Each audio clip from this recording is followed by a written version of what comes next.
서재에 오신 것을 환영합니다. 오늘도 어두운 책장 한켠에서 설명하기 힘든 이야기 하나를 꺼내왔습니다. 이번 이야기는 시청자분께서 실제로 겪으신 중고거래 실화 사연입니다. 그럼 시작하겠습니다. 저는 나이 32에 작은 무역회사 영업팀에서 일하던 평범한 회사원이었습니다. 낮에는 거래처에 치이고 퇴근하면 밀린 서류에 시달리는 나날이었지만 유일한 숨구멍이 하나 있었어요. 바로 카메라였습니다. 전문적으로 사진을 하는 건 아니었지만 주말마다 혼자 출사를 다니는 게 삶에서 거의 유일하게 온전히 저를 위한 시간이었거든요. 회사 사람들은 제가 카메라에 그렇게까지 진심인 줄 잘 몰랐고 혼자 조용히 중고거래 앱을 뒤지고 신제품 리뷰 영상을 찾아보는 게 소소한 취미였습니다. 야근이 유독 길었던 어느 목요일 밤 집에 도착하니 벌써 11시가 다 되어 있었습니다. 씻지도 않은 채로 침대에 걸터앉아 습관처럼 중고거래 앱을 켰어요. 딱히 뭘 사려던 건 아니었고 하루 마무리 삼아 시세나 구경하려던 거였습니다.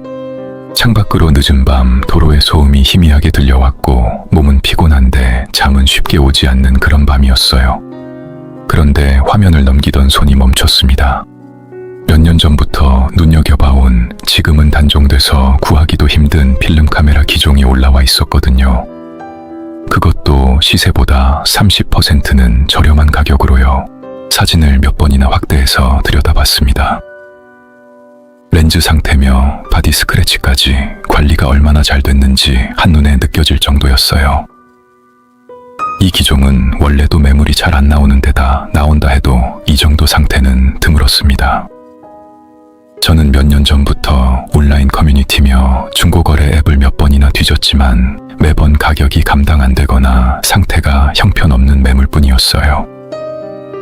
그러다 결국 포기하고 다른 기종으로 눈을 돌렸던 참이었습니다.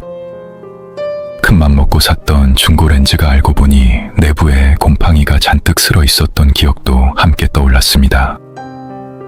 택배로 받아서 뜯어본 순간의 실망감은 지금도 생생했어요. 그 뒤로 저는 뭘 사든 판매자가 얼마나 성실하게 설명해 주는지를 가장 중요하게 봤습니다. 심장이 두근거리는 걸 느끼면서 곧바로 채팅을 보냈습니다. 자정이 다 된 시간이었는데도 답장은 몇 분 만에 왔습니다. 밤늦게까지 폰을 들여다보는 사람이 저 말고도 있구나 싶었어요. 채팅 내용도 인상적이었습니다. 셔터 스피드 테스트를 어떻게 했는지, 필름을 마지막으로 넣어본 게 언제인지, 렌즈 곰팡이 여부까지 사진으로 미리 찍어 보내주더라고요. 실물 사진을 몇 장 더 보여줄 수 있냐고 묻자 몇 분도 지나지 않아 다양한 각도로 찍은 사진을 우르르 보내왔습니다. 이 정도로 성의 있게 설명해주는 판매자는 흔치 않았고 꼼꼼함에 오히려 믿음이 갔습니다. 거래 장소를 정하는 과정도 순조로웠습니다. 판매자는 집 근처 지하철역 앞에서 만나자고 먼저 제안했고 시간은 제가 퇴근하고 넉넉히 갈 수 있는 금요일 저녁 8시로 잡았어요. 마지막으로 혹시 시간이 바뀌면 미리 연락드리겠다는 말까지 덧붙였습니다. 이 정도로 배려심 있는 사람이라면 물건도 사람도 믿을 만하겠다 싶었어요. 퇴근하고 저녁마다 카메라 리뷰 영상을 챙겨보는 게 몇 년째 습관이었습니다. 실물을 눈으로 직접 보고 만져보는 순간을 상상하는 것만으로도 하루의 피로가 조금은 풀리는 기분이었어요. 그런 소소한 즐거움 하나 때문에 이번 매물이 유독 특별하게 느껴졌는지도 모릅니다. 채팅창을 닫기 전 카메라 동호회 단톡방에 캡처 화면을 올렸습니다. 다들 부럽다는 반응이었고 한 명은 농담 반 진담 반으로 요즘 급매물 사기가 많으니 계좌 먼저 보내라고 하면 무조건 튀라고 했어요. 계좌 이체 얘기는 한 번도 나온 적이 없었고 오히려 직접 만나서 물건 확인하고 그 자리에서 거래하자고 먼저 제안했던 판매자였으니 걱정할 일은 아니라고 생각했습니다. 그 점 때문에 오히려 더 안심이 됐어요. 사실 이전에도 비슷한 기종을 사려다가 낭패를 본 적이 있었습니다. 여러 판매자와 연락을 주고받다가 결국 흐지부지 무산된 적도 있었고 어렵게 거래가 성사돼도 실물이 사진과 딴판인 경우도 있었어요. 그런 경험들 때문에 이번 판매자의 성실함이 유독 돋보였는지도 모릅니다.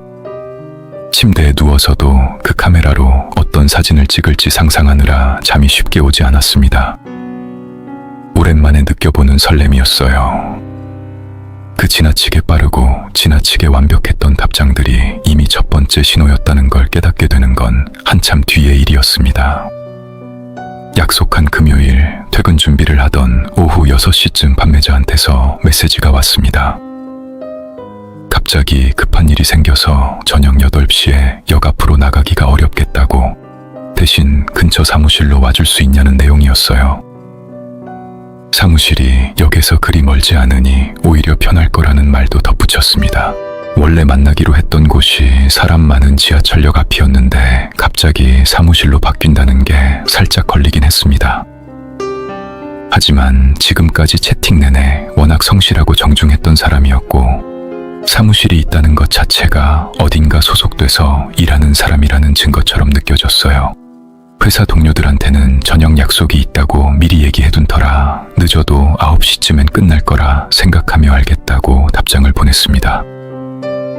지하철을 타고 가는 내내 저는 채팅창을 몇 번이나 다시 열어봤습니다. 사무실 위치를 알려주면서 근처에 오면 편하게 연락달라는 말도 덧붙어 있었어요. 혹시나 하는 마음에 그 동네 이름을 인터넷에 검색해보기도 했습니다. 딱히 흉흉한 소문이나 사건 기록은 나오지 않았고 오래된 상가와 소규모 사무실들이 모여있는 평범한 동네라는 정보만 나왔어요.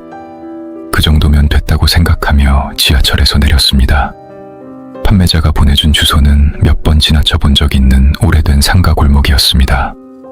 퇴근 후 도착한 골목은 낮에 봤을 때와는 확실히 다른 느낌이었어요. 가로등 몇 개는 나가 있었고 오래된 건물들이 다닥다닥 붙어 있어서 어디가 몇 번지인지 구분하기가 쉽지 않았습니다. 골목 안쪽으로 들어갈수록 인적이 뜸해졌고 발걸음 소리만 유독 크게 울렸어요. 지도 앱을 몇 번이나 확인하고서야 겨우 건물을 찾았어요. 건물 1층에는 작은 전자기기 수리점 간판이 붙어 있었습니다. 셔터는 반쯤 내려가 있었고 안쪽에 불이 켜져 있었어요. 완전히 낯선 곳은 아니라는 생각에 조금 마음이 놓였습니다.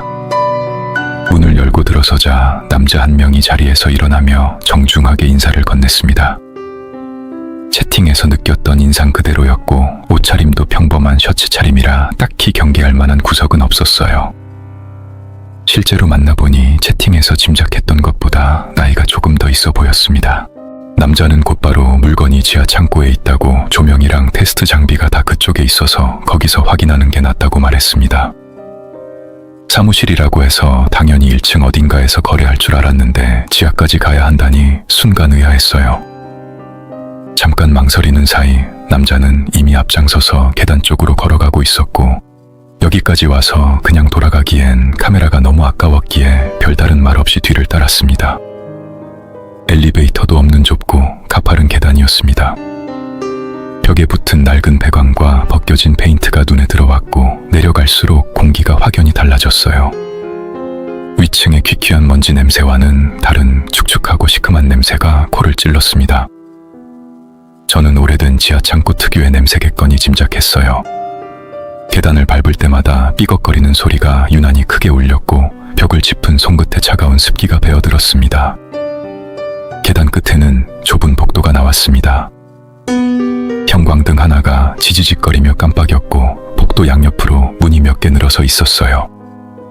그중 한 문 앞에 남자 2명이 서 있었는데 들어서는 저를 잠깐 쳐다보다가 아무 말 없이 다시 고개를 돌렸습니다. 이런 곳에서 낯선 사람과 마주치면 목례라도 할 법한데 두 사람은 마치 제가 그 자리에 없는 것처럼 굴었어요. 그저 직원들끼리 원래 무뚝뚝한가 보다 싶었습니다. 지나치면서 그중 한 명의 팔뚝에 최근에 생긴 듯한 긁힌 자국이 언뜻 보였습니다.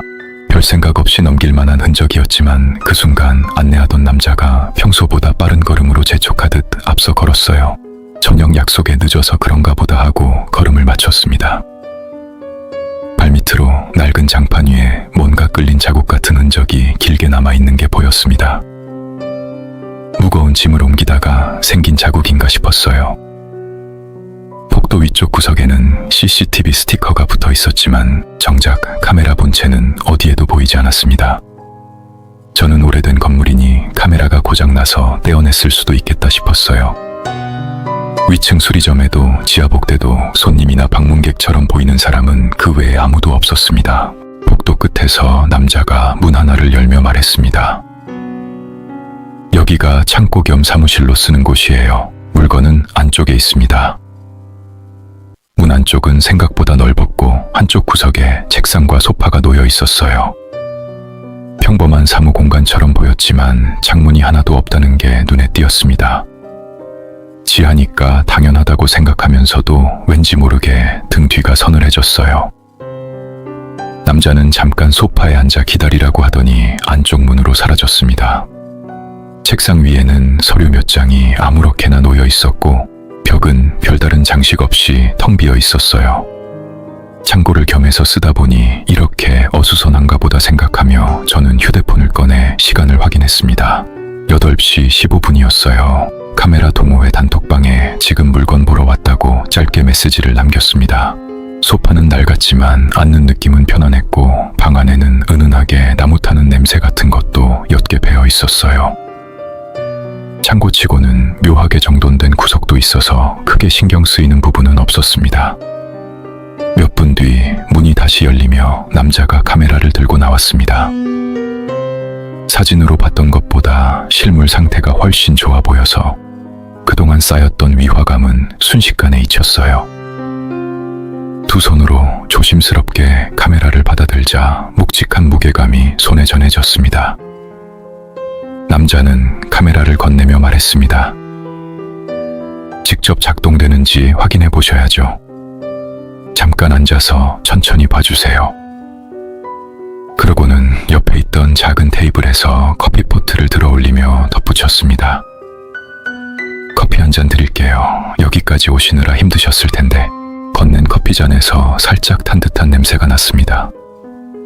오래된 커피포트 냄새인가 싶었는데 한 모금 마셔보니 맛이 씁쓸하면서도 텁텁했어요. 원두 특유의 쓴맛과는 다른 설명하기 애매한 뒷맛이었습니다.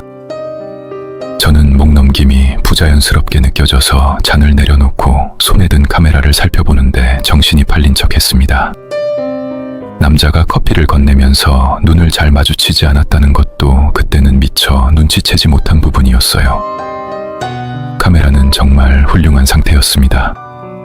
셔터 소리도 경쾌했고 렌즈도 부드럽게 돌아갔어요. 몇 번이나 셔터를 눌러보며 이 물건이 진짜라는 사실에 다시 기분이 들떴습니다. 필름을 넣어서 직접 찍어볼 수는 없었지만 뷰파인더로 들여다본 상이 선명했고 노출계 바늘도 정확하게 움직였어요.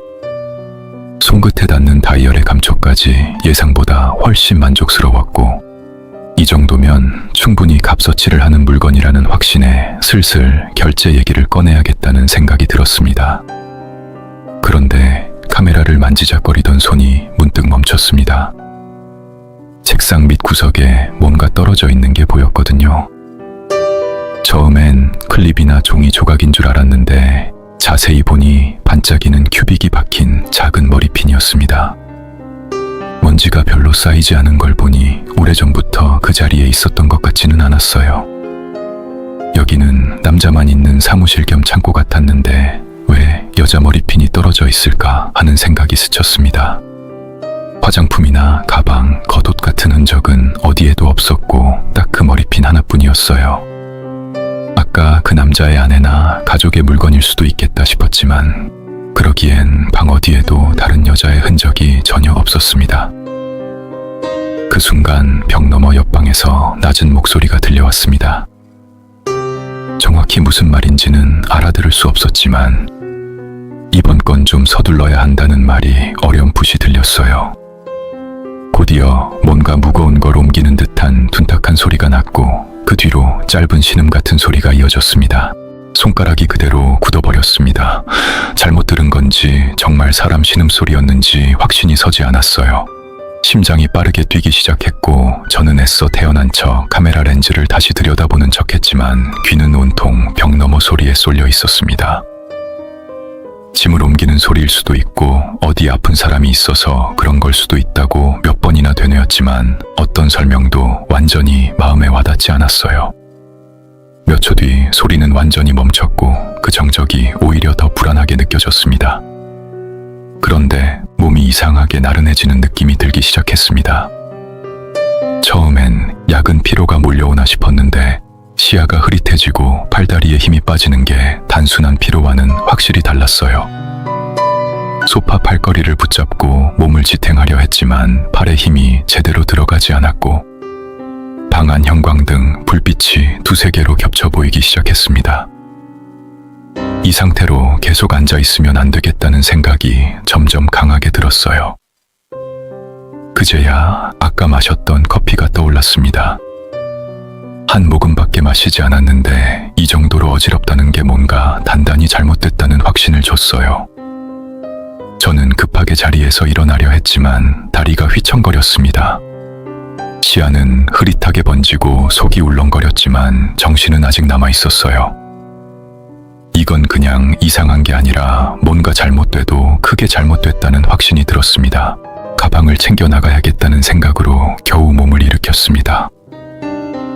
그 순간 옆방 소리가 뚝 끊기더니 발소리가 이쪽으로 다가왔어요. 급하게 카메라를 내려놓고 문 쪽으로 몸을 돌렸지만 다리가 제대로 말을 듣지 않아 몇 걸음도 못 가 휘청거렸습니다. 나가는 문이 하나뿐이라는 사실을 그제야 뒤늦게 깨달았어요. 처음 들어올 때는 미처 신경 쓰지 못했던 부분이었습니다. 문이 열리는 소리와 함께 아까 그 남자가 들어왔습니다. 조금 전까지의 정중하던 얼굴은 온데간데 없고 무언가를 확인하듯 냉정한 눈빛으로 이쪽을 바라보고 있었어요. 그 눈빛과 마주친 순간 몸을 일으켜 문 쪽으로 향하려 했지만 다리가 자꾸 꼬이면서 몇 걸음 못 가 휘청거렸습니다. 남자가 빠르게 다가오더니 뒤에서 팔을 붙잡았습니다. 있는 힘껏 뿌리치려 했지만 어지러운 와중에 힘을 제대로 쓸 수가 없었어요. 곧이어 복도에 있던 다른 남자까지 들어와 완력으로 붙잡아 눌렀습니다. 몸싸움 중에 옆에 있던 트레이가 넘어지면서 뭔가 바닥에 떨어지는 소리가 났고 소리를 지르려 했지만 입에서는 웅얼거리는 소리만 새어나왔습니다. 몸부림치는 사이 팔에 뭔가 놓이는 느낌과 함께 시야가 완전히 캄캄해졌습니다. 정신이 든 건 얼마나 시간이 지났는지 가늠할 수 없는 어느 순간이었습니다. 눈을 뜨자마자 온몸이 뻐근하고 무겁게 느껴졌어요. 천장에는 낮은 백열등 하나가 흐릿하게 켜져 있었습니다. 몸을 일으키려다가 그제야 팔다리가 뭔가에 묶여 있다는 걸 깨달았어요. 좁은 철제 프레임 위에 눕혀져 있었고 손목과 발목에는 딱딱한 끈이 단단히 조여 있었습니다. 심장이 미친 듯이 뛰기 시작했습니다. 고개를 돌려 살피자 방 한쪽에 놓인 작은 트레이가 눈에 들어왔어요. 그 위에는 반짝이는 금속 도구들이 가지런히 놓여 있었습니다. 정확히 뭔지는 알 수 없었지만 병원에서나 볼 법한 것들이라는 건 한눈에 알아볼 수 있었어요. 방 안은 아까 그 사무실보다도 훨씬 좁았고 벽에는 방음을 위한 것으로 보이는 스펀지 소재가 덧대어 있었으며 시계도 창문도 없어서 지금이 낮인지 밤인지조차 가늠할 방법이 없었습니다. 몇 번이나 눈을 감았다 뜨면서 지금 이게 꿈이 아닐까 하는 헛된 생각이 들었습니다. 하지만 손목을 조이는 끈의 감촉도 등에 닿는 차가운 철제 프레임의 느낌도 너무나 생생했어요. 저는 지금이 얼마나 지났는지 여기가 정확히 어디인지 가늠할 방법이 없다는 사실이 그 무엇보다 절망스러웠습니다. 다행히 완전히 정신을 잃지는 않은 상태였습니다. 커피를 한 모금만 마셨던 게 그리고 짧은 시간만 의식을 잃었던 게 오히려 도움이 된 것 같았어요. 몸은 여전히 무겁고 둔했지만 정신만큼은 점점 또렷해지고 있었습니다. 손가락 끝부터 조금씩 감각이 돌아오는 게 느껴졌고 숨을 죽인 채 최대한 움직이지 않으면서 주변 소리에 귀를 기울였어요. 방문 밖에서 두 사람이 대화하는 소리가 들렸습니다. 한 명이 다음 건 준비됐냐고 물었고 다른 한 명이 위에서 사람이 또 왔다고 답했어요. 이게 저 하나만의 문제가 아니라는 뜻이었습니다. 오래전부터 이런 식으로 사람을 데려오던 곳이라는 게 그 짧은 대화만으로도 느껴졌어요. 두 사람의 말투는 이상하리만치 사무적이었고 마치 늘 반복해온 일과를 나누는 것 같았습니다. 발소리가 멀어지고 방문 밖이 다시 조용해지자 손목을 조심스럽게 움직여봤습니다. 손목을 묶은 끈은 생각보다 헐거웠습니다. 완전히 기절한 상태로 여기고 급하게 대충 묶어놓은 것 같았어요. 저는 이리저리 비틀며 소리가 나지 않게 조금씩 끈을 풀었습니다. 끈이 손등을 파고들 때마다 이를 악물고 신음을 삼켰고 몇 번이나 다 됐다 싶었다가 다시 걸리기를 반복했어요. 그때마다 밖에서 발소리가 들리지는 않는지 귀를 세웠습니다. 몇 분에 걸친 사투 끝에 한쪽 손을 빼내는데 성공했습니다. 나머지 손과 발목을 푸는데도 시간이 꽤 걸렸어요. 발소리가 들릴 때마다 숨을 참고 멈춰야 했지만 다행히 아무도 들어오지 않았습니다.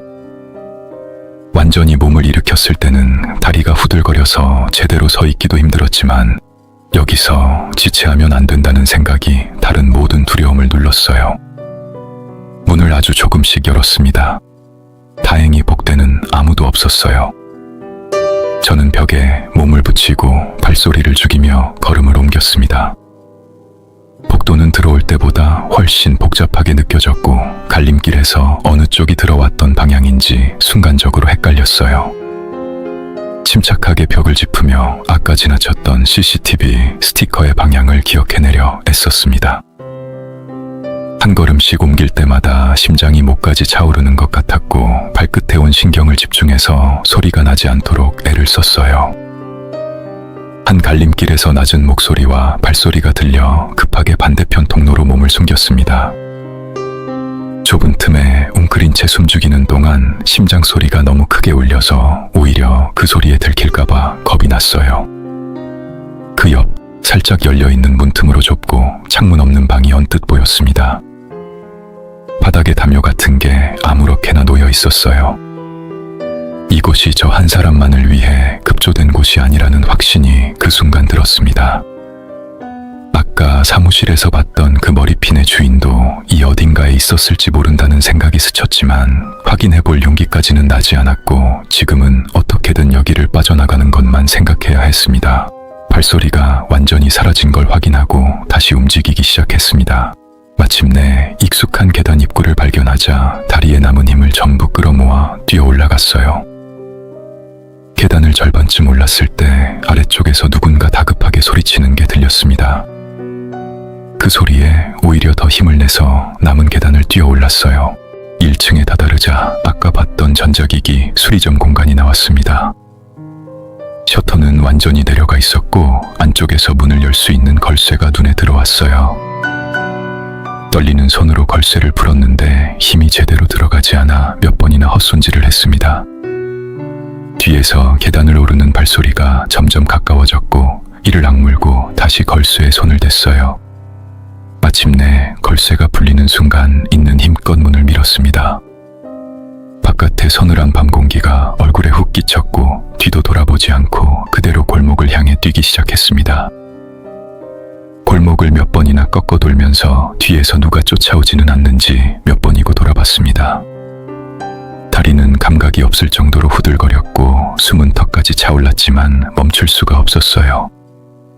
한참을 그렇게 정신없이 내달리다가 큰길 쪽에서 불빛이 보이자 그쪽으로 방향을 틀었습니다. 오래된 골목을 벗어나 넓은 도로가 나타났을 때 조금이나마 안도감이 들었어요. 정신을 차렸을 때는 큰 길가에 서서 숨을 헐떡이고 있었습니다. 지나가던 사람들이 놀란 얼굴로 쳐다봤고 제 몰골이 어떤지도 모른 채 휴대폰을 꺼내 떨리는 손으로 112를 눌렀습니다. 신호가 가는 그 짧은 몇 초조차 견디기 힘들 만큼 손이 떨렸고 전화가 연결되는 그 몇 초 동안 골목 어디에도 사람 그림자는 보이지 않았습니다.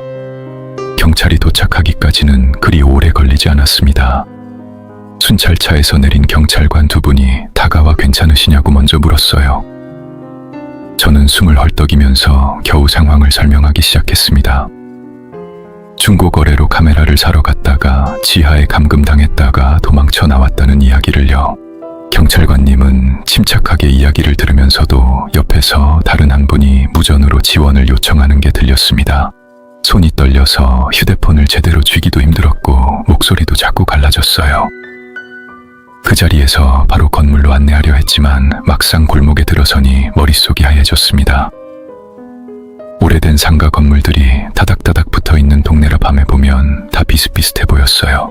저는 손가락으로 이 건물 저 건물을 가리키며 몇 번이나 헷갈렸습니다. 경찰관님은 서두르지 말고 천천히 생각해보라고 했지만 기억이 이렇게까지 무력하다는 사실에 오히려 더 패닉이 왔습니다. 그날 밤 경찰은 의심 가는 건물의 셔터를 몇 군데 두드려 봤습니다. 다들 문이 잠겨 있었고 인기척도 없었어요. 지목했던 전자기기 수리점 간판이 붙은 건물도 있었는데 문을 열어보니 오래전에 폐업한 듯 먼지만 쌓인 빈 가게였습니다. 지하로 내려가는 계단도 묘사했던 좁은 복도도 그 안에서는 찾을 수 없었어요. 경찰관님은 일단 오늘은 여기까지만 확인하고 날이 밝으면 인력을 더 투입해서 다시 조사해보겠다고 했습니다. 그날 밤 병원으로 옮겨져 몇 가지 검사를 받았습니다. 팔에 남은 주사바늘 자국과 손목의 자국이 그나마 말을 뒷받침해주는 증거였어요. 혈액에서 진정제 성분이 검출됐다는 의사의 말을 듣는 순간 그날 밤 일이 착각이 아니었다는 걸 확인받은 기분이었습니다. 병실 침대에 누워 천장을 바라보면서도 조금 전까지의 일들이 여전히 현실감 없게 느껴졌어요. 사건이 단순 폭행이나 감금이 아니라 조직적 범죄일 가능성이 있다고 판단되면서 수사는 관할서 강력팀으로 이관됐습니다. 며칠 뒤 다시 경찰서에 나가 진술을 이어갔고 담당 경찰관님과 함께 낮에 그 동네를 다시 돌아봤지만 그때마다 조금씩 다른 건물을 가리켰어요. 워낙 놀란 상황에서는 기억이 왜곡되기 쉽다는 위로가 오히려 더 답답하게 느껴졌습니다. 분명히 두 눈으로 봤던 곳인데 정작 다시 찾아내지 못한다는 사실이 견딜 수가 없었거든요. 경찰은 이후에도 그 지역 일대를 여러 차례 순찰하고 인근 상가 건물의 등록 현황도 조사했다고 들었습니다. 하지만 별다른 이상 징후는 발견되지 않았어요. 낡은 건물들 대부분은 정상적으로 등록된 사업체였고 시간이 지나면서 연락이 뜸해졌습니다. 담당 경찰관님은 진술과 병원 진단 기록을 근거로 계속 수사를 이어가겠다고 했지만 사건은 결국 미제로 남게 됐습니다. 한동안 정상적인 생활이 힘들었습니다. 밤늦게 혼자 길을 걷지 못하게 됐고 낯선 사람이 말을 걸어오면 심장이 덜컥 내려앉았어요. 회사에서도 퇴근길이 두려워서 일부러 사람 많은 큰 길로만 돌아가곤 했습니다. 야근 후 지하주차장에 세워둔 차까지 걸어가는 것도 한동안 꺼려질 정도였어요. 무엇보다 힘들었던 건 제가 겪은 일을 아무도 명확하게 설명해주지 못한다는 사실이었어요. 경찰도 저 자신도 그 사무실이 정확히 어디였는지 끝내 알아내지 못했으니까요.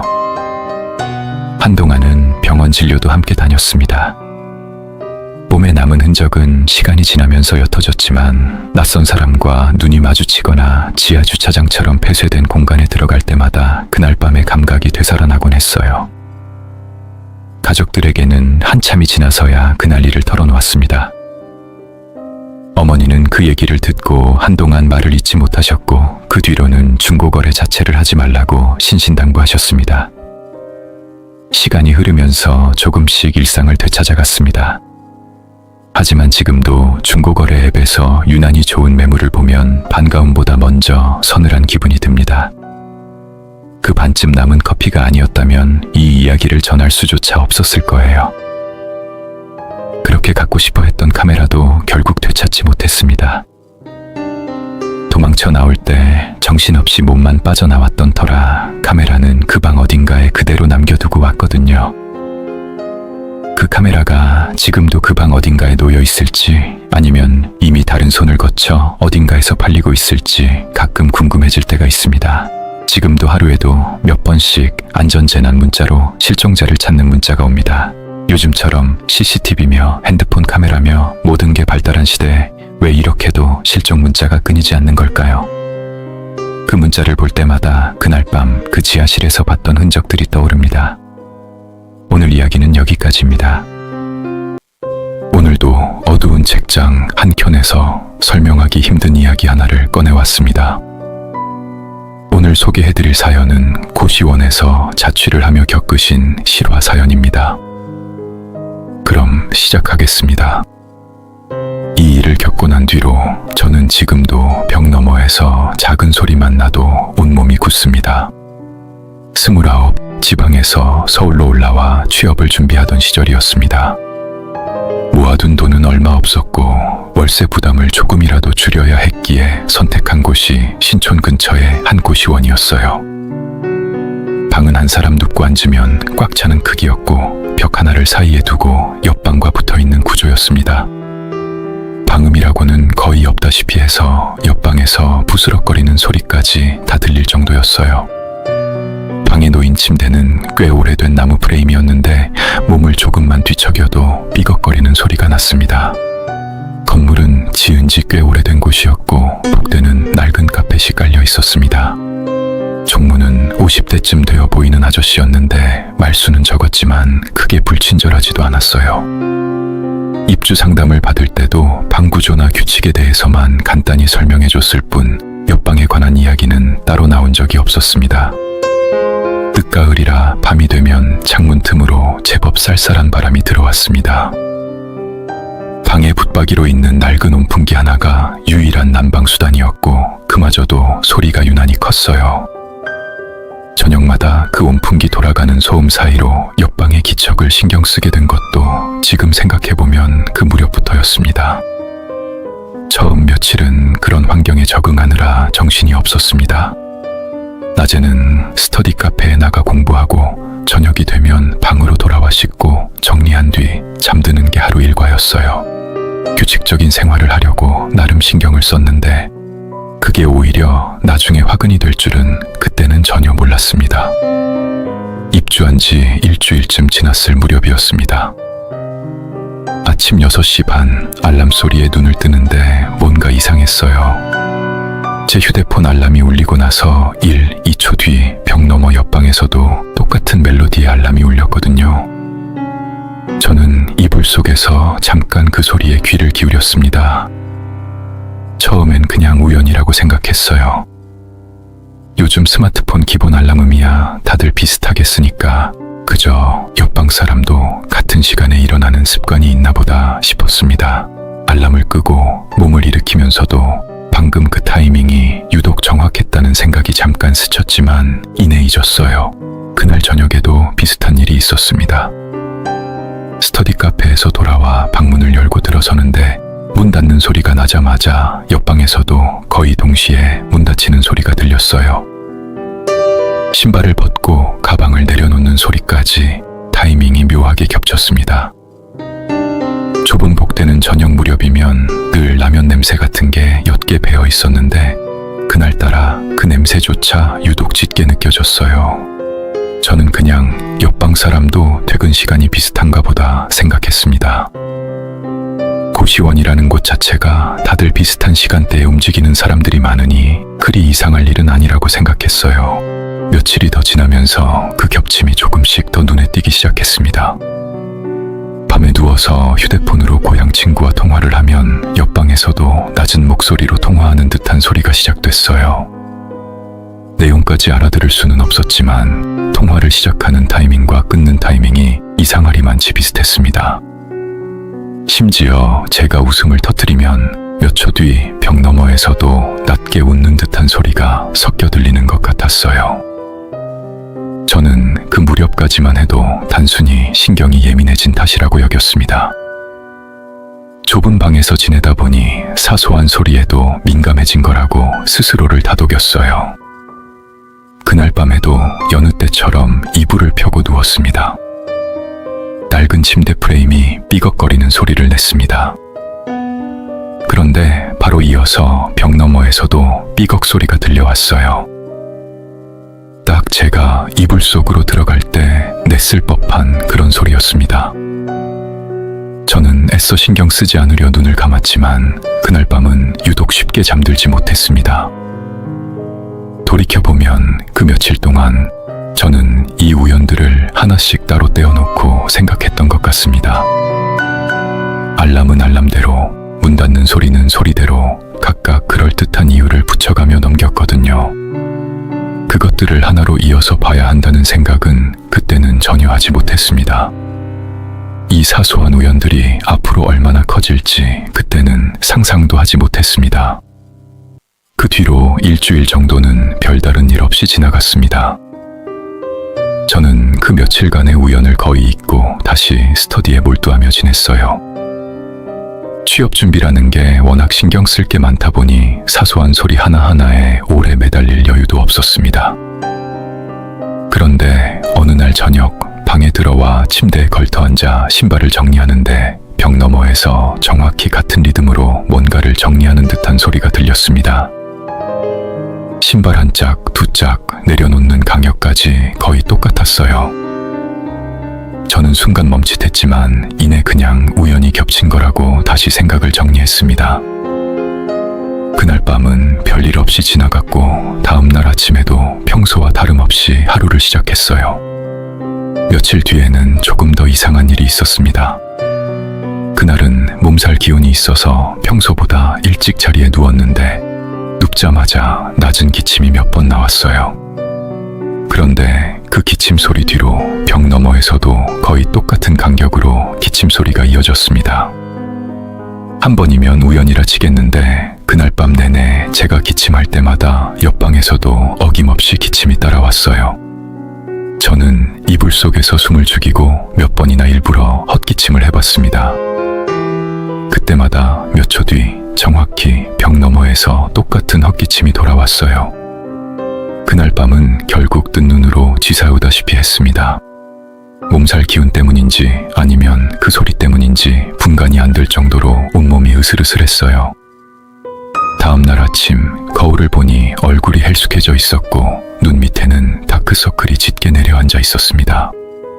그날 이후로 저는 확실히 뭔가 이상하다는 걸 느꼈습니다. 처음엔 옆방 사람이 저를 놀리려고 일부러 따라하는 건 아닐까 의심했어요. 어쩌면 저와 생활 패턴이 겹쳐서 신기해하던 사람이 장난삼아 소리를 흉내내고 있는 걸지도 모른다고 생각했습니다. 그런 생각이 들자 오히려 마음이 조금 놓였어요. 사람이 하는 장난이라면 그리 무서워할 일은 아니었으니까요. 그래서 다음 날 밤 일부러 평소와 다른 행동을 해봤습니다. 원래 씻고 나서 바로 눕던 순서를 바꿔서 한참 동안 책을 읽다가 늦게 눕기로 했어요. 그런데 벽 너머에서도 딱 그 시간만큼 늦게 침대 프레임이 삐걱거리는 소리가 시작됐습니다. 저는 온몸에 소름이 오싹 돋는 걸 느끼면서도 이번엔 정말 우연이 아니라는 확신이 들기 시작했어요. 그 뒤로 며칠 동안 저는 몇 번이나 패턴을 바꿔가며 시험해봤습니다. 알람을 평소보다 30분 늦게 맞춰봤더니 옆방 알람도 정확히 그만큼 늦게 울렸어요. 통화를 평소보다 길게 해봤더니 옆방에 통화하는 듯한 소리도 그만큼 길게 이어졌습니다. 우연이라고 하기엔 너무 정교했고 장난이라고 하기엔 타이밍이 지나치게 정확했어요. 한 번은 반대로 일부러 아무 소리도 내지 않고 숨죽인 채 가만히 누워있어 본 적도 있었습니다. 평소라면 뒤척이거나 이불을 정리하는 소리가 났을 시간인데 그날은 손가락 하나 까딱하지 않고 버텼어요.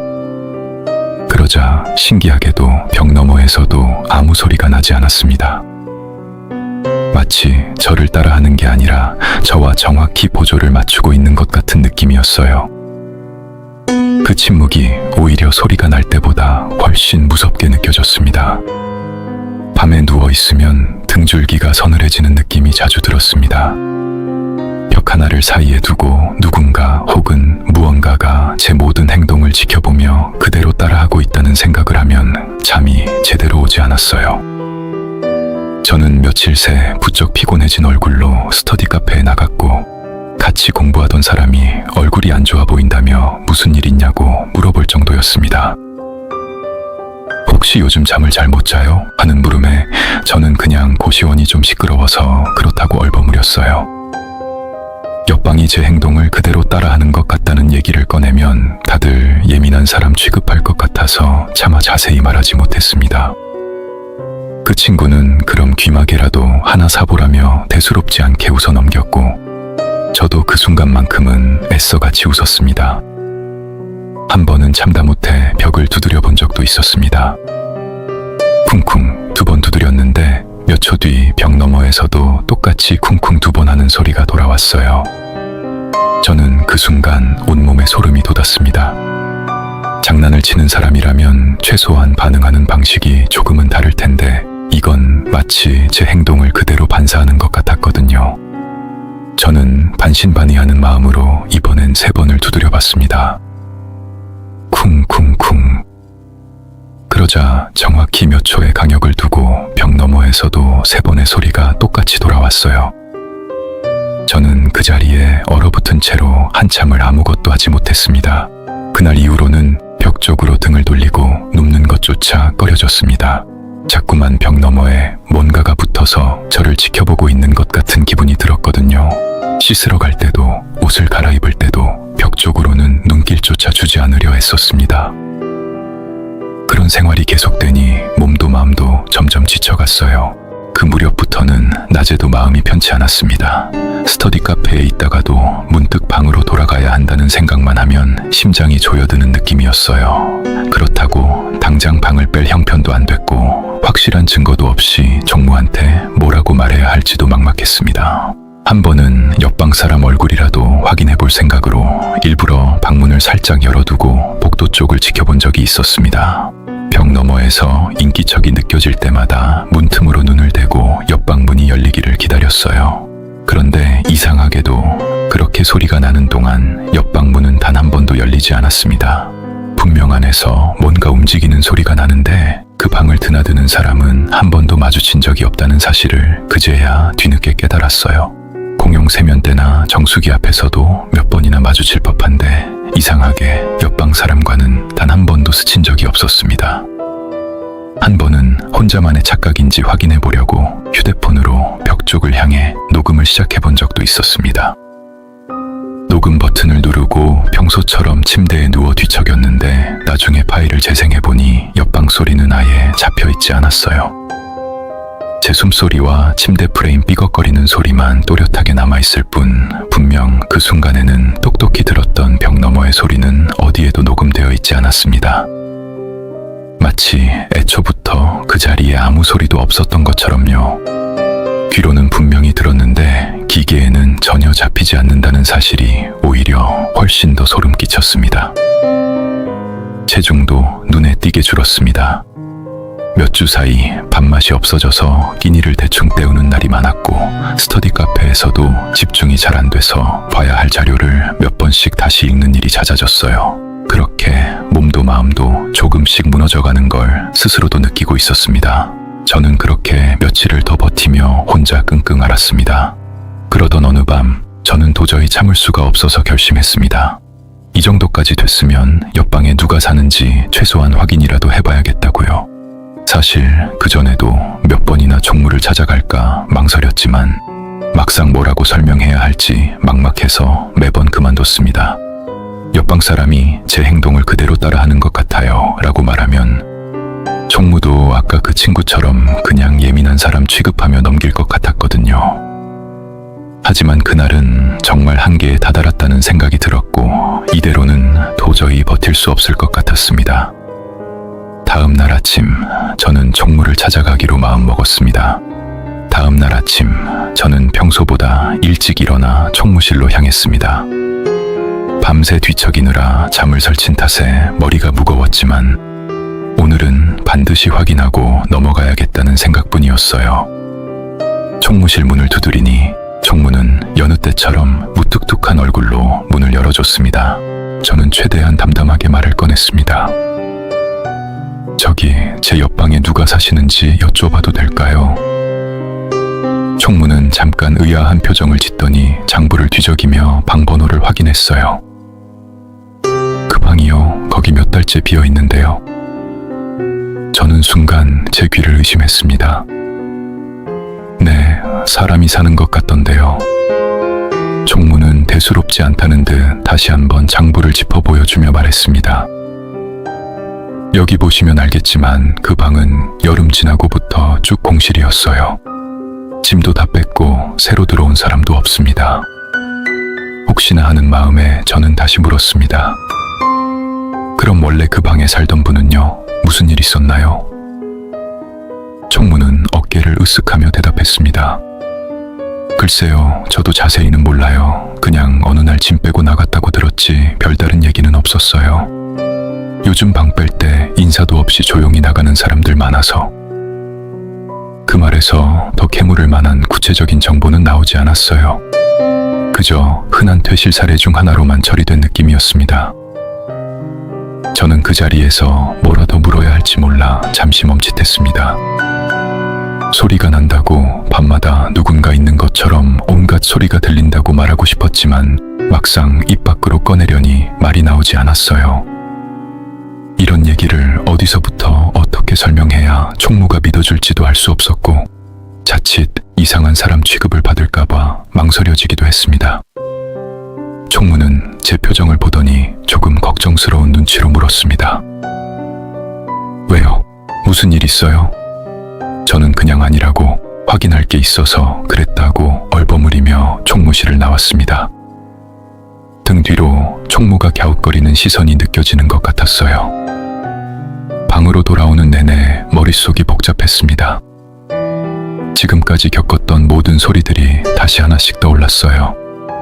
알람, 문 닫는 소리, 기침, 벽을 두드리면 돌아오던 반응까지.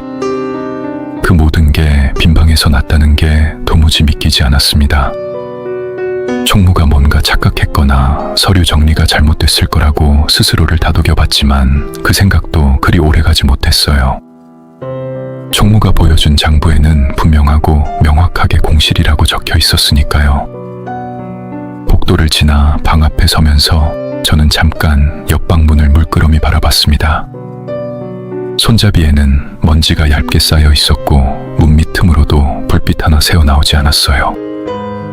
문에 붙은 방 번호 스티커도 한쪽 모서리가 들떠서 떨어질 듯 말 듯 매달려 있었습니다. 겉으로 보기엔 누가 봐도 사람이 살지 않는 방의 모습이었습니다. 저는 그 문 앞에 잠시 서서 안에서 무슨 소리라도 나지 않을까 귀를 기울여 봤지만 낮 시간에는 이상하게도 아무 기척이 없었어요. 그런데도 그 방에서 매일 밤 소리가 났다는 사실이 눈앞의 광경과 전혀 맞아떨어지지 않았습니다. 낮 동안 스터디 카페에 앉아 있으면서도 저는 온통 그 생각뿐이었습니다. 책을 펴놓고도 글자가 눈에 들어오지 않았어요. 옆 테이블에서 사람들이 웃고 떠드는 소리조차 아득하게 멀리서 들리는 것 같았습니다. 몇 번이나 같은 문장을 눈으로 훑었는데도 머릿속에 남는 게 하나도 없었어요. 차라리 오늘 밤에는 아무 소리도 나지 않기를, 그래서 이 모든 게 제 착각이었다는 걸 확인할 수 있기를 바랐습니다. 그렇게 생각하는 편이 훨씬 마음이 편했거든요. 저녁이 가까워질수록 그 기대는 점점 불안으로 바뀌었습니다. 이대로 방에 들어가지 않고 밤을 지새울 수 있다면 좋겠다는 생각까지 스쳤지만 당장 갈 곳도 마땅치 않았고 다음 날도 스터디를 나가야 했어요. 결국 발걸음은 다시 고시원 쪽을 향할 수밖에 없었습니다. 그날 저녁 스터디 카페에서 나와 고시원으로 돌아가는 발걸음이 유독 무거웠습니다. 평소라면 10분이면 충분한 거리인데 그날은 유독 걸음이 느려졌어요. 건물 입구에 들어서면서부터 심장이 벌써 두근거리기 시작했고 복도 조명 아래 늘어선 방문들을 지나칠 때마다 온몸이 긴장으로 뻣뻣해졌습니다.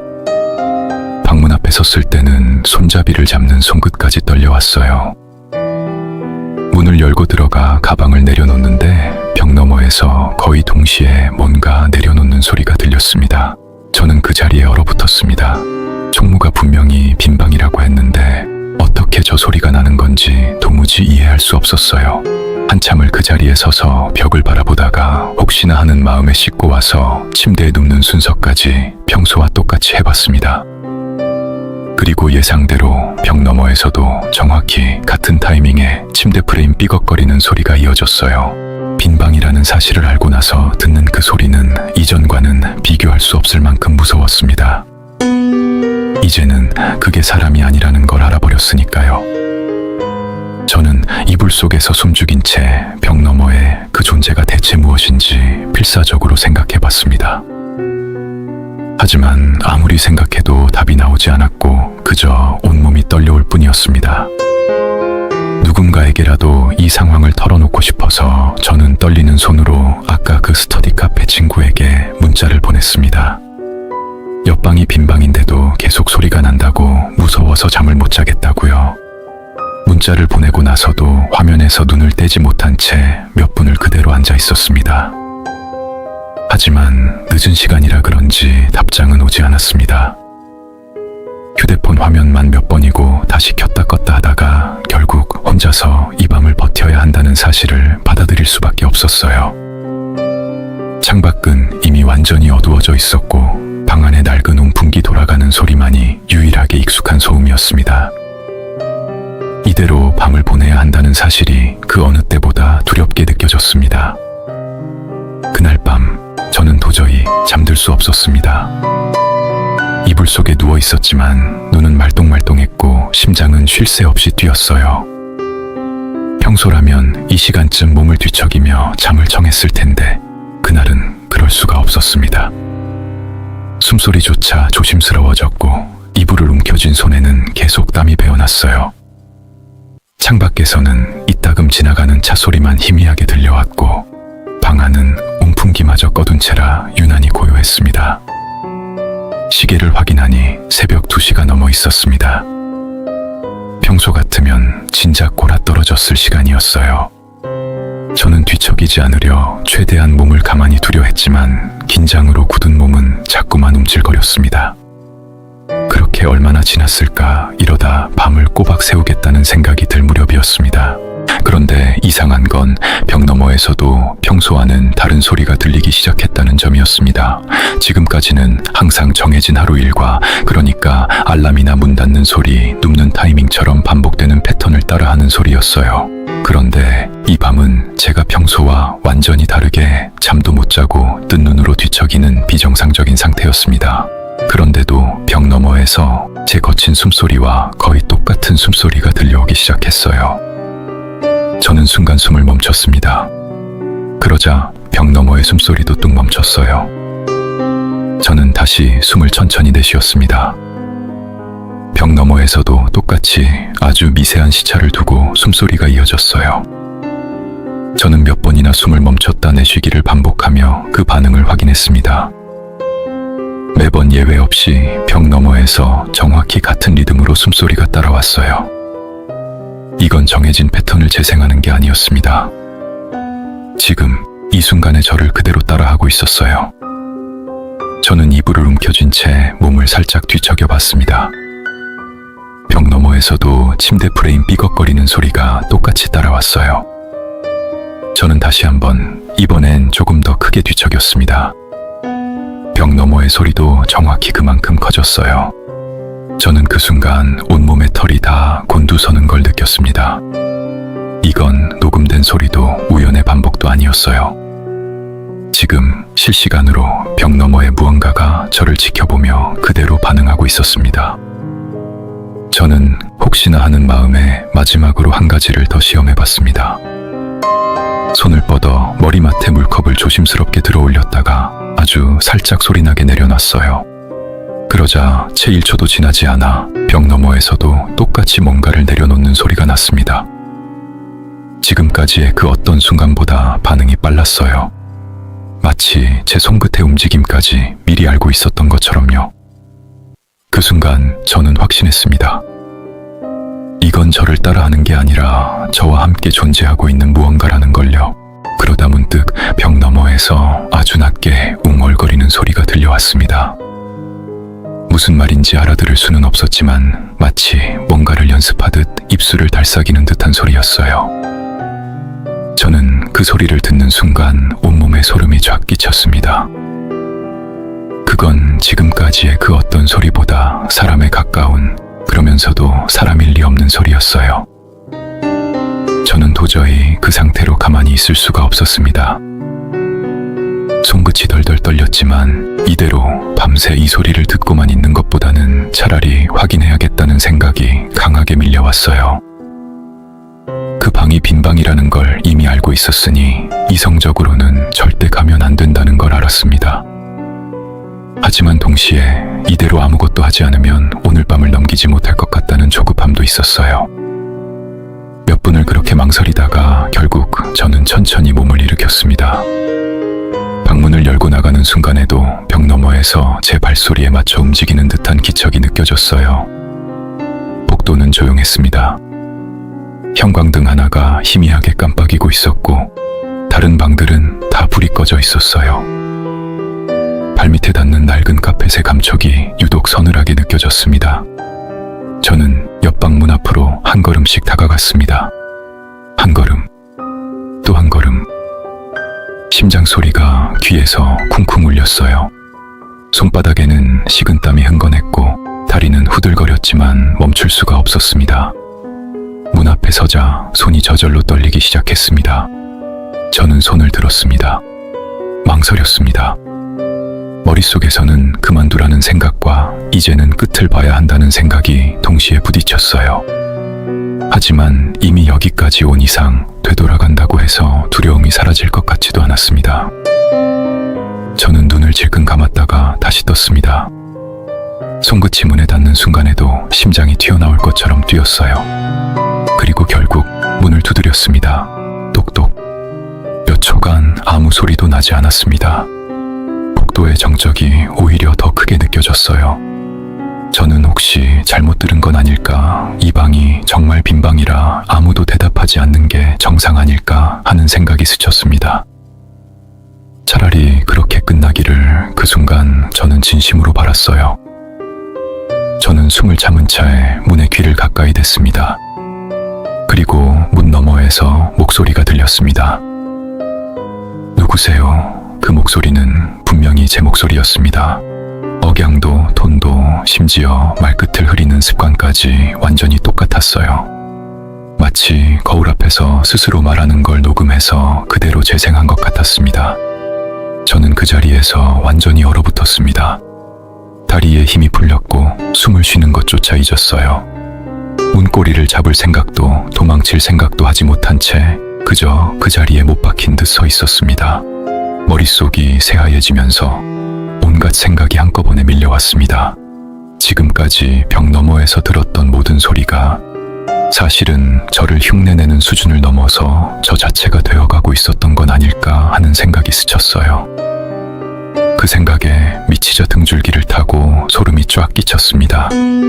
몇 초쯤이었는지 아니면 훨씬 더 긴 시간이었는지 지금도 가늠이 안 됩니다. 그저 그 순간이 영원처럼 느껴졌다는 것만 기억나요. 문 너머에서는 더 이상 아무 소리도 들리지 않았습니다. 그 침묵이 방금 들었던 제 목소리보다 훨씬 더 무섭게 느껴졌어요. 저는 정신을 차렸을 때 이미 제 방으로 뛰어들어와 문을 잠그고 있었습니다. 어떻게 방으로 돌아왔는지 그 몇 초 사이에 무슨 생각을 했는지조차 기억이 나지 않았어요. 문을 잠그고 나서도 한참 동안 그 자리에 주저앉아 숨을 몰아쉬었습니다. 손은 계속 떨렸고 입에는 식은땀이 흥건했어요. 그날 밤 남은 시간 동안 벽 너머에서는 다시 아무 소리도 나지 않았습니다. 그 정적이 오히려 방금 전 들었던 그 목소리보다 더 무겁게 다가왔어요. 저는 이불을 뒤집어 쓴 채 몸을 웅크리고 벽 쪽으로는 눈길조차 주지 못한 채 그렇게 밤을 지새울 수밖에 없었습니다. 눈물이 나올 것 같으면서도 정작 눈물조차 제대로 나오지 않았고 그저 턱이 덜덜 떨리는 걸 억누르는 게 할 수 있는 전부였어요. 시계 초침 소리만 유난히 크게 들리는 것 같았고 창밖이 서서히 밝아오는 걸 느끼고 나서야 조금이나마 긴장이 풀렸습니다. 날이 밝자마자 저는 짐도 제대로 챙기지 못한 채 고시원을 뛰쳐나왔습니다. 옷 몇 벌과 노트북만 가방에 쑤셔넣고 나머지 짐은 그대로 방에 둔 채였어요. 총무실 앞을 지나면서도 뭐라 설명할 엄두가 나지 않아 그냥 급한 일이 생겨서 며칠 나가 있겠다고만 짧게 말하고 건물을 나섰습니다. 당장 갈 곳이 마땅치 않아서 저는 서울에서 자취하던 대학 동기에게 전화를 걸었습니다. 자세한 사정은 말하지 못하고 그냥 방에 문제가 생겼다고만 둘러댔어요. 다행히 동기는 흔쾌히 며칠 재워주겠다고 했고 저는 그 집에서 사흘 정도를 신세졌습니다. 동기는 얼굴이 반쪽이 된 저를 보고 무슨 일 있냐고 몇 번이나 물었지만 저는 그저 잠을 못 잤다고만 얼버무렸어요. 하지만 아무리 친한 사이여도 며칠씩 얹혀 사는 게 눈치 보이는 일이라 그 뒤로는 며칠 더 근처 모텔을 전전했습니다. 좁은 모텔방이었지만 적어도 벽 너머에서 아무 소리도 나지 않는다는 사실 하나만으로도 오랜만에 발 뻗고 잘 수 있었어요. 그 며칠 동안 저는 계속 다음 거처를 알아봤습니다. 예산은 빠듯했지만 고시원이라는 형태 자체를 다시 선택할 자신이 없었어요. 부동산 앱을 뒤지다가도 지어진 지 오래된 건물이나 얇은 판자로 방을 나눠 놓은 듯한 구조만 보면 손이 저절로 멈췄습니다. 셰어하우스나 다른 저렴한 형태도 잠깐 고려해봤지만 방과 방 사이가 부실한 자재로 나뉜 곳이라면 또다시 그때와 같은 일이 벌어질까봐 견딜 수 없었어요. 결국 무리해서라도 콘크리트 벽으로 제대로 지어진 원룸을 구하기로 했습니다. 보증금까지 필요한 계약이라 목돈이 부담스러웠지만 부모님께 사정을 조금 둘러대며 도움을 받았고 월세도 이전보다 훨씬 부담스러워졌지만 그래도 마음은 한결 놓였습니다. 고시원 짐은 총무한테 부탁해서 며칠 뒤 택배로 받았습니다. 총무는 갑자기 왜 이렇게 급하게 나갔냐고 물었지만 저는 그냥 사정이 있었다고만 답했어요. 이미 선불로 냈던 그달 월세 중 남은 기간분은 계좌로 돌려받았고 그 이후로 그 건물에는 단 한 번도 다시 발을 들이지 않았습니다. 새로 구한 원룸에서의 생활은 확실히 편했습니다. 벽 너머로 누군가의 기척을 신경 쓸 일도 없었고 밤에 뒤척여도 그 소리가 어디로도 전달되지 않는다는 사실이 그렇게 안심될 수가 없었어요.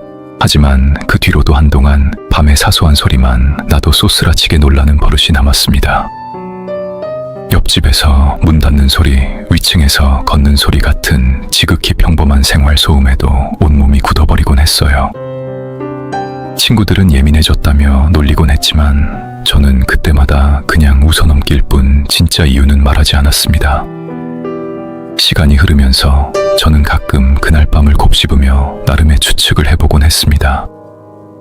처음엔 그냥 이상한 사람이 장난친 거라고 믿고 싶었지만 총무가 분명히 빈방이라고 했던 사실 앞에서 그 설명은 이미 무너진 뒤였어요. 그러다 문득 이런 생각이 들었습니다. 혹시 그것이 제 사소한 습관, 숨소리, 목소리 톤까지 하나하나 따라하면서 서서히 제 자리를 대신하려 했던 건 아니었을까 하는 생각이요. 노크했을 때 제 목소리로 대답한 게 단순한 흉내가 아니라 이미 그 준비가 거의 끝나가고 있었다는 뜻은 아니었을까 하는 생각도 들었습니다. 만약 제가 그날 도망치지 않고 조금만 더 그 자리에 서 있었다면 어쩌면 문 너머의 그것과 저 중 누가 진짜인지조차 구분할 수 없게 됐을지도 모른다는 생각까지 들 때면 등줄기가 서늘해지곤 했습니다. 물론 이건 어디까지나 저 혼자만의 추측일 뿐 확인할 방법은 없었습니다. 총무도 몰랐고 그 방에 대해 아는 사람은 아무도 없었으니까요. 그 추측이 맞는지 틀리는지 저는 지금도 알지 못합니다. 가끔 저는 생각합니다. 그날 밤 노크를 하지 않았다면 어떻게 됐을까 하고요. 혹은 조금만 더 늦게 그 사실을 알아챘다면 어땠을까 하는 생각도 듭니다. 물론 그런 가정들이 지금 와서 의미가 있는 건 아니지만 그 밤의 기억은 여전히 제 안에서 완전히 정리되지 않은 채로 남아 있습니다. 지금도 가끔 새로 이사온 원룸에서 밤늦게 혼자 있다 보면 문득 그 목소리가 떠오릅니다. 분명 제 목소리였는데 제가 낸 소리가 아니었던 그 순간이요. 그럴 때마다 저는 애써 다른 생각을 하려 하지만 완전히 떨쳐내지는 못합니다. 여러분이라면 문을 두드렸을 때 자기 목소리로 대답이 돌아왔다면 어떤 기분이 드셨을까요? 오늘 이야기는 여기까지입니다. 여러분이라면 그 상황에서 어떻게 하셨을지 댓글로 이야기 나눠주세요. 오늘도 어두운 책장 한켠에서 설명하기 힘든 이야기 하나를 꺼내왔습니다. 오늘 소개해드릴 사연은 산속에서 홀로 지내시던 어느 자연인 어르신과 얽힌 실화 사연입니다. 그럼 시작하겠습니다. 그날 산속에서 그분을 만나지 않았다면 아마 지금의 제 삶은 없었을 것입니다. 33이 되던 해 저는 인생에서 가장 힘든 시기를 지나고 있었습니다. 8년 가까이 다니던 회사를 그만둔 지 얼마 안 된 때였어요. 몇 년째 반복되는 야근과 성과 압박에 지칠 대로 지쳐 있었는데 결정적으로 그만두게 된 계기는 따로 있었습니다. 마지막까지 버티게 해줬던 사람, 5년 가까이 만나던 사람과 그 무렵 헤어지게 됐거든요. 회사도 사람도 한꺼번에 놓아버린 셈이었습니다. 돌이켜보면 그 이별은 어느 한쪽의 잘못이라기보다 서로 지쳐서 자연스럽게 멀어진 쪽에 가까웠습니다. 그럼에도 5년이라는 시간이 한순간에 정리된다는 게 실감나지 않았고 퇴사와 이별이 거의 동시에 겹치고 나니 마음 둘 곳이 없다는 기분이 들었어요. 퇴사하고 나서의 며칠은 이상하리만치 조용했습니다. 매일 아침 눈을 뜨면 딱히 해야 할 일이 없다는 사실이 오히려 낯설게 느껴졌어요. 친구들 연락에도 잘 지낸다고 짧게 답하고 넘겼고 집에서는 하루 종일 커튼도 걷지 않은 채 누워있는 날이 많았습니다. 밥을 먹는 것도 씻는 것도 귀찮아져서 하루 이틀씩 미루기 일쑤였어요.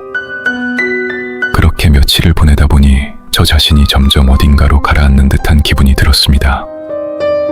딱히 눈물이 나거나 괴로운 것도 아니었는데 그냥 모든 게 다 부질없다는 무기력함이 하루하루 짙어져 갔어요. 그러던 어느 날 아침 저는 문득 어디로든 나가야겠다는 생각이 들었습니다. 딱히 등산을 좋아하는 편도 아니었는데 그날따라 무작정 산에 가고 싶다는 충동이 일었어요. 옷장에서 아무렇게나 옷을 꺼내 입고 물 한 병만 챙긴 채 집을 나섰습니다. 등산화도 없이 평소 신던 운동화 차림이었고 등산로 정보 하나 확인하지 않은 채였어요. 가을이 깊어가는 계절이라 산길에는 이미 낙엽이 두텁게 쌓여 있었고 아침 저녁으로는 제법 쌀쌀한 바람이 불었습니다.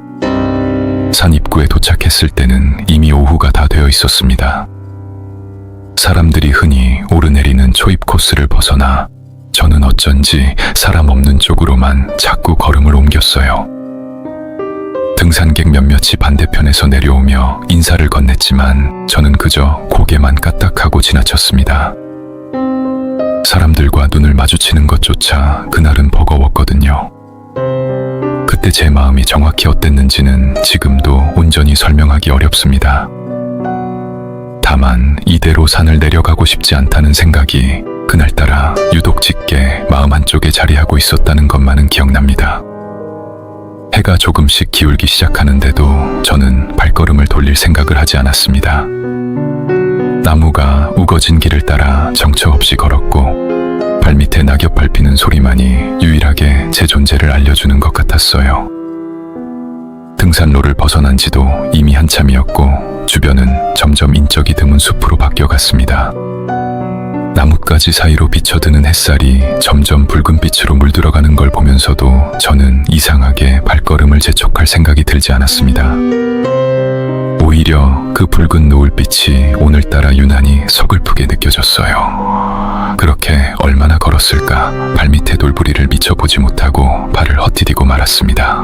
순간 발목에서 찌릿한 통증이 올라왔고 저는 그대로 바닥에 주저앉았습니다. 눈앞이 하얘질 정도로 아팠고 신발을 벗어보니 발목이 벌써 부어오르기 시작하고 있었어요. 신기하게도 그 통증이 퍼지는 순간 조금 전까지 머릿속을 채우고 있던 무거운 생각들이 순식간에 사라졌습니다. 오로지 이 발목을 어떻게든 해야 한다는 생각, 그리고 사람이 참 간사하게도 그 와중에 살고 싶다는 생각이 강하게 밀려왔습니다.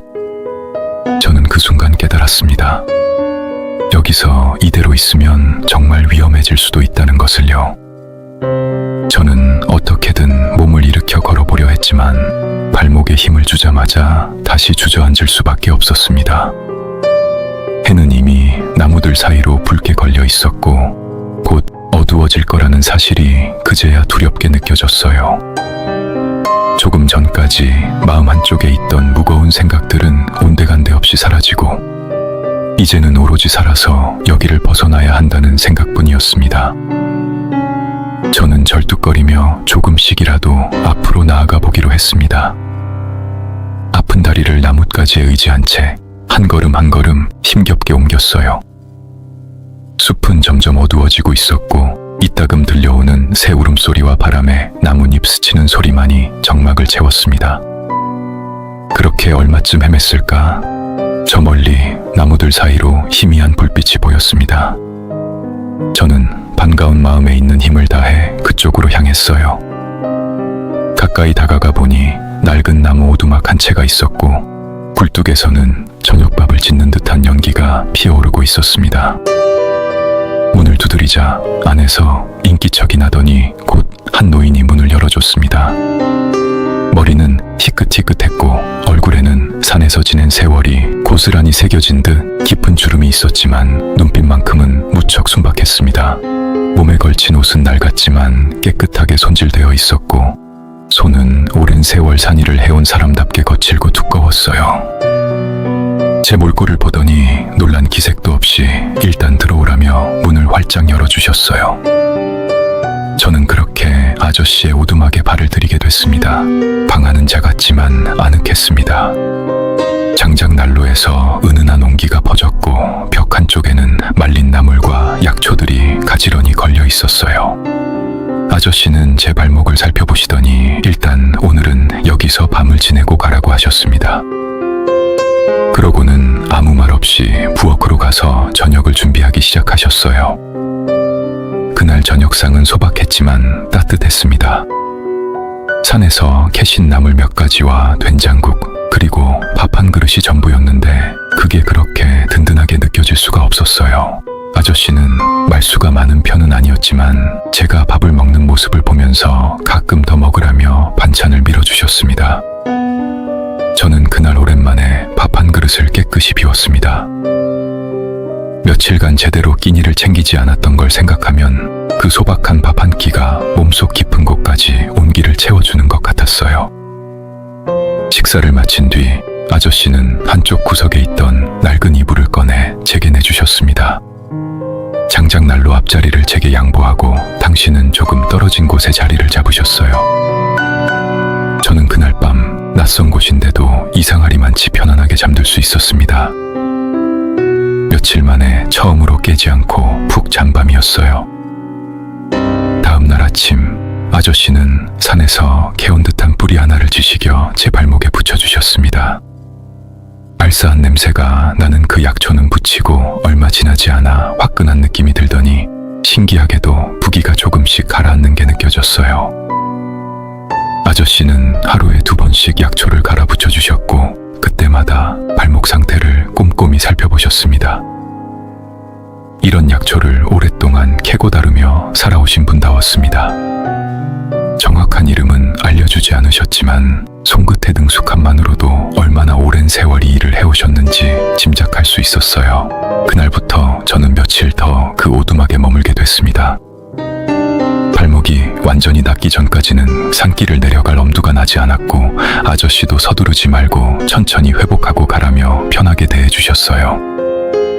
저는 그렇게 뜻하지 않게 며칠간의 산속 생활을 하게 됐습니다.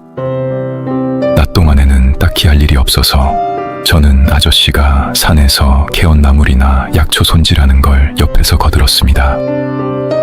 발목 때문에 큰일은 못 도왔지만 앉은 자리에서 나물 다듬는 정도는 할 수 있었어요. 아저씨는 나물 하나하나의 이름과 쓰임새를 짧게 알려주셨고 저는 그 이야기를 듣는 게 은근히 재미있었습니다. 이건 위장에 좋고 저건 말려서 차로 우려 마시면 좋다는 둥 도시에서는 평생 몰랐을 것들을 그렇게 하나씩 배워갔어요. 가끔은 아저씨가 마당 한쪽에 앉아 약초를 손질하시는 모습을 그냥 가만히 지켜보기도 했습니다. 손끝이 야무지고 익숙해서 눈을 감고도 나무를 다듬으실 수 있을 것 같았어요. 그 모습을 보고 있으면 이상하게 마음이 차분해졌습니다.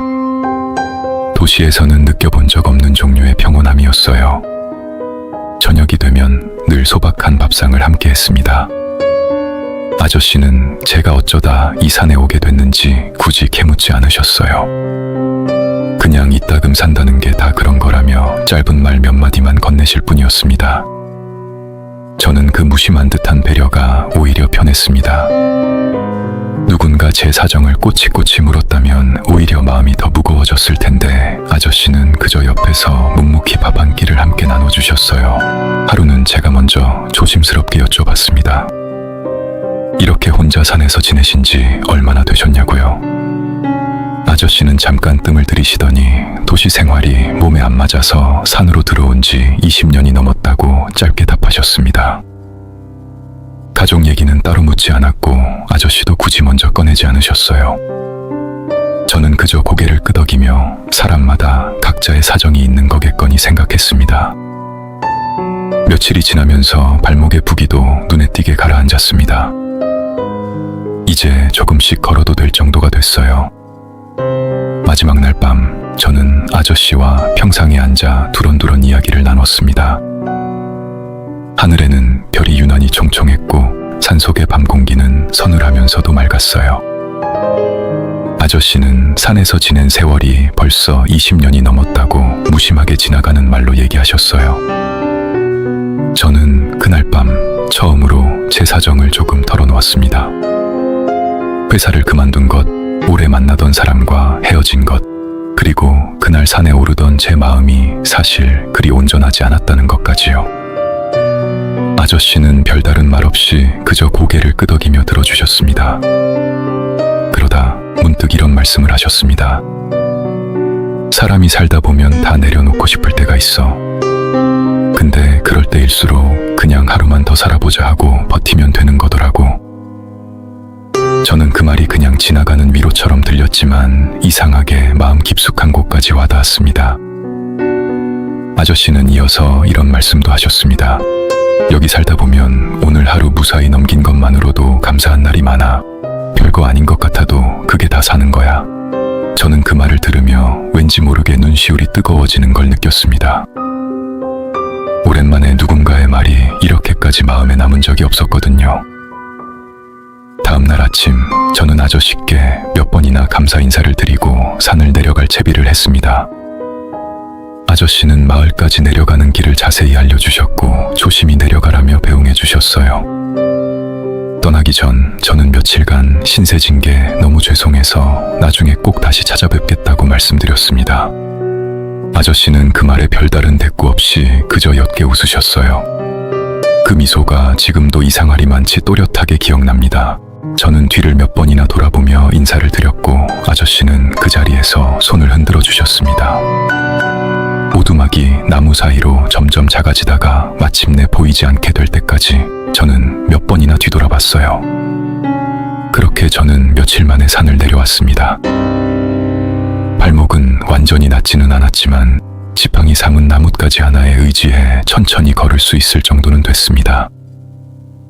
산을 다 내려왔을 때는 이미 오후 늦은 시각이었습니다. 다리를 절뚝거리며 걷느라 평소보다 훨씬 오래 걸렸어요. 마을 어귀에 들어서자 작은 슈퍼 하나와 몇몇 집들이 옹기종기 모여 있는 게 보였습니다. 마을은 조용했고 마당에 널어놓은 빨래와 처마 밑에 걸린 시래기가 늦가을 정취를 물씬 풍기고 있었어요. 저는 우선 몸을 좀 추스르고 아저씨께 신세진 걸 갚을 방법부터 찾아야겠다고 생각했습니다. 슈퍼에 들어가 물 한 병을 사면서 저는 계산하시는 아주머니께 조심스럽게 여쭤봤습니다.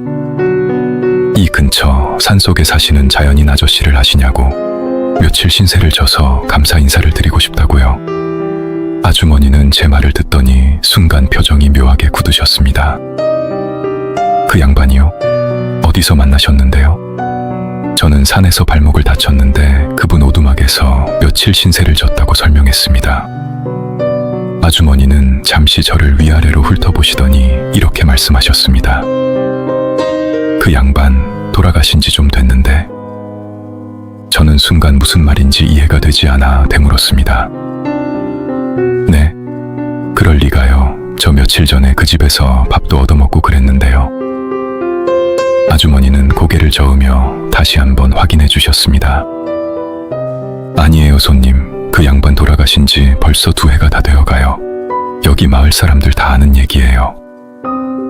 아주머니의 표정에는 제가 뭔가 잘못 알고 있다는 확신이 가득했습니다. 저는 그 자리에서 온몸에 소름이 돋는 걸 느꼈습니다. 다리에 힘이 풀리는 것 같았어요. 손에 들고 있던 물병을 놓칠 뻔했을 정도였습니다. 마침 슈퍼 안에 있던 다른 손님 한 분도 이야기에 끼어드셨습니다. 60쯤 되어 보이는 남자분이었는데 그 아저씨와 생전에 안면이 있으셨던 듯 자세한 이야기를 들려주셨어요. 아저씨는 원래 한 달에 한 번씩 산을 내려와 장을 보고 캐신 나물이나 약초를 조금씩 내다 파셨다고 했습니다. 그렇게 번 돈으로 딱 필요한 만큼만 생필품을 사서 다시 산으로 올라가는 게 오랜 세월 반복된 일과였다고요. 남자분은 아저씨가 살아생전 마을에서도 유명했던 분이라고 덧붙이셨습니다.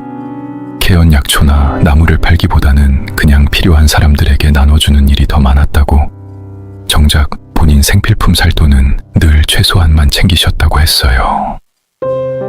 그 양반이 좋은 나물 있으면 이 집 저 집 다 나눠주고 다녔지.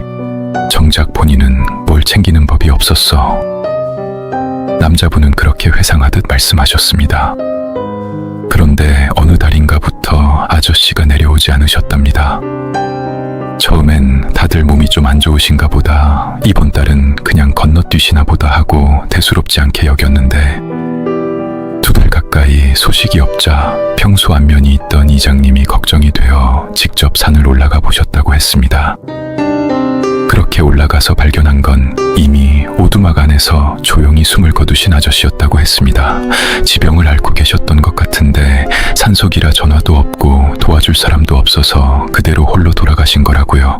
발견 당시 이미 시간이 꽤 지난 상태였다고 남자분은 씁쓸한 표정으로 덧붙이셨습니다. 그렇게 정정하고 건강하시던 분이 갑자기 탈이 나서 아무한테도 알리지 못한 채 그렇게 가셨다는 게 마을 사람들 모두에게 오래도록 마음에 남았다고 했어요. 마을 사람들은 그 얘기를 하면서 다들 안타까운 표정을 지으셨습니다. 그렇게 좋은 양반이 그렇게 가서 다들 마음이 안 좋았지요. 아주머니는 그렇게 덧붙이셨어요. 옆에 있던 남자분도 고개를 끄덕이며 장례도 마을 사람들이 십시일반으로 조촐하게 치러드렸다고 하셨습니다.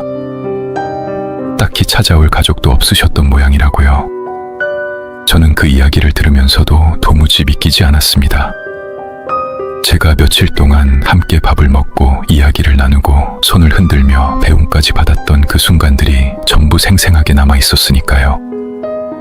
발목에 붙여주셨던 약초의 알싸한 냄새도, 마지막 날 밤 나눴던 대화도 전부 또렷하게 기억나는데 그 모든 게 이미 죽은 사람과 함께한 시간이었다는 게 도무지 이해되지 않았습니다. 손발이 떨리고 목이 바짝 말라오는 게 느껴졌어요. 저는 혹시나 하는 마음에 제가 봤던 오두막의 위치와 생김새를 최대한 자세히 설명해봤습니다. 장작 난로가 있고 벽에 나물이 걸려있고 마당 한쪽에 평상이 있었다고요. 이야기를 듣던 남자분은 놀란 표정으로 정확히 그 아저씨가 살던 오두막이 맞는다고 하셨습니다. 그 순간 저는 더 이상 이걸 착각이나 우연으로 넘길 수 없다는 걸 깨달았습니다. 저는 떨리는 목소리로 다시 한번 여쭤봤습니다. 혹시 그 아저씨 말고 다른 분이 그 오두막에 사시는 건 아니냐고요? 아주머니는 단호하게 고개를 저으셨습니다. 그 오두막에 사람 산 지 오래됐어요. 그 양반 돌아가시고 나서는 아무도 안 들어갔을 텐데, 워낙 외진 데라 누가 들어가 살만한 곳도 아니고요. 저는 그 말을 듣는 순간 등줄기를 타고 서늘한 기운이 훑고 지나가는 걸 느꼈습니다. 슈퍼 안은 잠시 정적이 흘렀습니다. 아주머니와 남자분 모두 제 표정을 살피며 걱정스러운 눈빛을 보내셨어요. 저는 뭐라고 더 말을 이어야 할지 몰라서 그냥 감사하다는 말만 겨우 남기고 슈퍼를 나섰습니다. 다리에 힘이 하나도 들어가지 않았지만 그렇다고 이대로 집으로 돌아갈 수도 없었습니다. 발목의 통증도 약초의 냄새도 함께 나눈 밥 한 그릇의 온기도 모두 생생했는데 그 모든 게 이미 세상에 없는 사람과 함께한 시간이었다는 사실 앞에서 저는 그 자리에 멍하니 서 있을 수밖에 없었습니다. 마을 어기평상에 잠시 앉아 마음을 추스르는 동안 머릿속에서는 며칠간의 기억들이 하나씩 다시 떠올랐습니다. 그날은 도저히 더 움직일 힘이 나지 않아서 저는 일단 버스를 타고 집으로 돌아갔습니다. 발목도 아직 완전히 낫지 않은 상태였고 무엇보다 정신을 추스를 시간이 필요했어요. 집에 돌아와서도 며칠 동안은 정신이 온통 그 생각뿐이었습니다. 병원에 들러 발목 치료를 마저 받으면서도 머릿속에서는 그 오두막에서의 며칠이 계속 재생됐어요. 밤에 잠을 자려고 누우면 아저씨의 얼굴과 목소리가 자꾸 떠올라서 뒤척이다 새벽을 맞는 날도 많았습니다. 이대로는 도저히 믿을 수가 없어서 발목이 어느 정도 회복되는 대로 다시 그 산을 올라가 직접 확인해 봐야겠다고 마음먹었습니다. 그로부터 며칠 뒤 발목이 어느 정도 걸을만해지자 저는 다시 그 마을을 찾아갔습니다. 그 며칠 동안은 정말이지 아무것도 손에 잡히지 않았어요. 밥을 먹어도 그 맛을 몰랐고 누군가와 대화를 해도 건성으로 대답하기 일쑤였습니다. 머릿속은 온통 그 오두막과 아저씨 생각뿐이었고 하루라도 빨리 다시 찾아가 보지 않으면 견딜 수 없을 것 같았어요. 저는 지난번 그 슈퍼를 다시 찾아가 아주머니와 그때 계시던 남자분께 제가 겪은 일을 처음부터 끝까지 자세히 말씀드렸습니다. 발목을 다쳐 헤매다 오두막을 발견한 것, 며칠간 신세지며 나물 손질을 돕고 밥을 같이 먹은 것, 발목에 약초를 붙여주시던 손길과 마지막 날 밤 나눠주신 말씀까지 하나도 빠짐없이 전했어요. 두 분은 제 이야기를 들으시는 내내 말없이 고개를 끄덕이셨고 이야기가 끝날 즈음엔 눈시울이 붉어져 계셨습니다. 아주머니는 한참 말을 잇지 못하시다가 이렇게 말씀하셨습니다. 아이고, 그 양반. 살아서도 그렇게 좋은 일만 하고 다니더니 죽어서도 남을 돕는구먼. 그 한마디에 저는 그동안 억눌러왔던 감정이 한꺼번에 터지는 걸 느꼈습니다. 옆에 계시던 남자분도 씁쓸하게 웃으시며 그 양반다운 일이라고 살아계실 때도 그렇게 남 챙기던 분이셨다고 다시 한번 말씀하셨어요. 저는 그제야 이 모든 게 사실이라는 걸 온전히 받아들일 수 있었습니다. 아저씨는 정말로 이미 세상을 떠난 분이었고 그럼에도 불구하고 벼랑 끝에 있던 저를 며칠간 품어주셨던 겁니다. 저는 두 분께 부탁해서 근처에서 구할 수 있는 간단한 먹을거리와 술 한 병을 샀습니다. 그렇게라도 감사 인사를 드리고 싶었어요. 두 분은 그런 제 마음을 헤아리셨는지 산길 조심히 다녀오라며 배웅해 주셨습니다. 저는 그 음식과 술을 챙겨 들고 다시 그 산을 향해 나섰습니다. 며칠 전 절뚝거리며 걸었던 그 길을 저는 이번엔 훨씬 차분한 걸음으로 걸었습니다. 해는 아직 중천에 걸려 있었지만 숲속으로 들어설수록 나무 그늘이 짙어지면서 사방이 어두컴컴하게 느껴졌습니다. 산길을 오르는 내내 며칠간의 기억들이 하나씩 다시 떠올랐습니다. 처음 오두막을 발견했을 때의 안도감, 저녁상의 따뜻한 온기, 발목에 붙여주시던 약초의 알싸한 냄새까지. 그 모든 기억이 너무나 선명해서 방금 마을에서 들은 이야기가 오히려 거짓말처럼 느껴질 정도였습니다. 숨이 턱까지 차오르는데도 걸음을 멈출 수가 없었어요. 그런데 문득 며칠간 미처 눈치채지 못했던 사소한 장면들이 하나둘 다시 떠오르기 시작했습니다. 아저씨는 늘 저보다 먼저 식사를 시작하셨고 정작 당신 그릇은 늘 먼저 다 비운 뒤에야 제 밥그릇을 채워주셨다는 것. 처음엔 그저 배려라고만 생각했는데 지금 돌이켜보니 이상하게도 아저씨가 실제로 뭔가를 삼키는 모습을 정확히 본 기억이 없다는 사실이 뒤늦게 떠올랐습니다. 가족 이야기를 한 번도 꺼내지 않으셨던 것도, 마을에 대해 물으면 항상 짧게만 답하고 넘기셨던 것도 그때는 그저 말수가 적은 분이라 생각했는데 지금 와서 보니 전부 조금씩 이상했다는 걸 깨달았습니다. 며칠 내내 같은 옷만 입고 계셨던 것도, 그러면서도 전혀 땀 냄새나 흙 냄새가 나지 않았던 것도 당시엔 전혀 의식하지 못했던 부분이었어요. 저는 걸음을 옮기면서도 그 하나하나가 새삼스럽게 소름 끼치도록 다가오는 걸 느꼈습니다. 그렇게 얼마쯤 올랐을까 익숙한 나무들이 보이기 시작했습니다. 저는 심장이 쿵쿵 뛰는 걸 느끼며 걸음을 재촉했어요. 저 멀리 나무들 사이로 며칠 전 봤던 그 오두막의 형체가 눈에 들어왔습니다. 이번엔 굴뚝에서 연기가 피어오르지 않는다는 사실이 아직 가까이 가기도 전부터 이상하게 마음에 걸렸어요. 하지만 가까이 다가갈수록 저는 제 눈을 의심할 수밖에 없었습니다. 분명 며칠 전까지만 해도 굴뚝에서 연기가 피어오르고 문틈으로 온기가 새어나오던 그 오두막이었는데 지금 눈앞에 있는 건 완전히 다른 모습이었어요.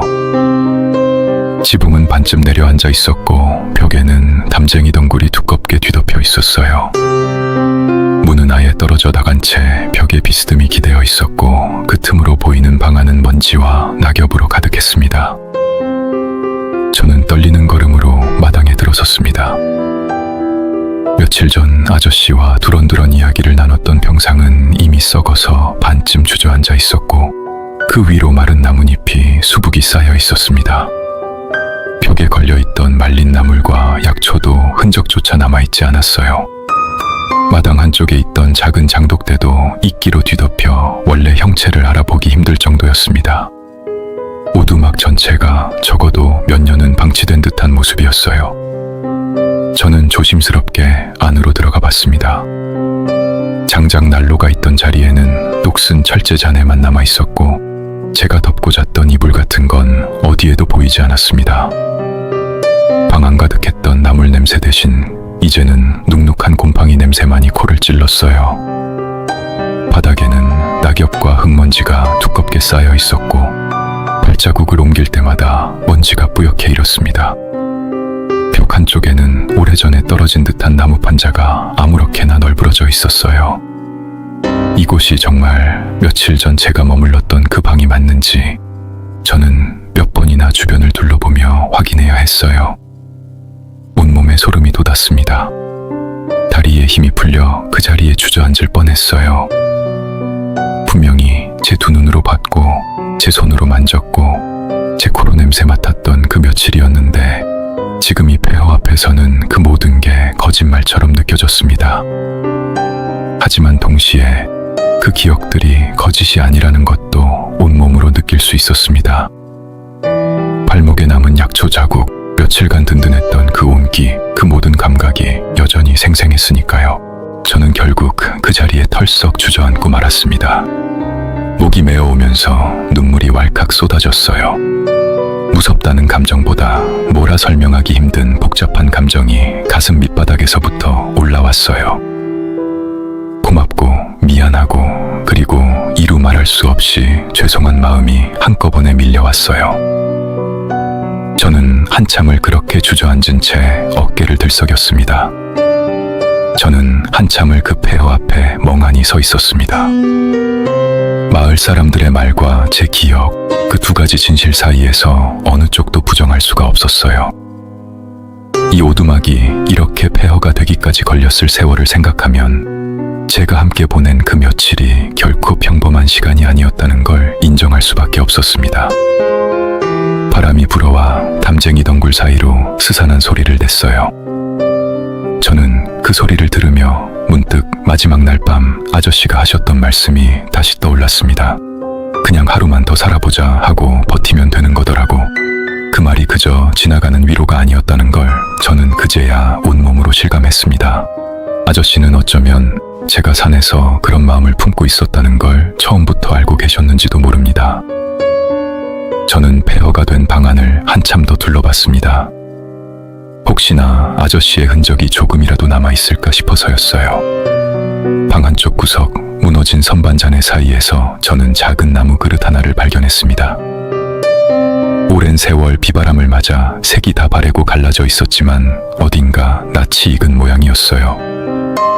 자세히 들여다보니 며칠 동안 제가 밥을 먹었던 바로 그 그릇과 똑같은 모양이었습니다.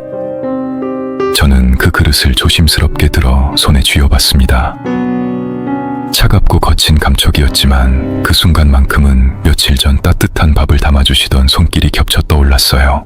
저는 무너진 평상 한쪽, 그나마 평평한 자리를 찾아 챙겨온 음식과 술을 조심스럽게 올려놓았습니다. 술 한 잔을 따라 올리고 그 앞에 가만히 앉아 고개를 숙였어요. 아저씨, 저 그때 그 사람이에요. 덕분에 살았습니다. 정말 감사했습니다. 목소리가 떨려서 말을 잇기가 힘들었지만 저는 하고 싶었던 말을 하나하나 천천히 전했어요. 발목을 치료해 주신 것, 며칠간 따뜻한 밥을 챙겨주신 것, 그리고 마지막 날 밤 해주셨던 그 말씀까지 전부 잊지 않고 있다고요. 그 사실이 오히려 더 마음을 저릿하게 만들었습니다.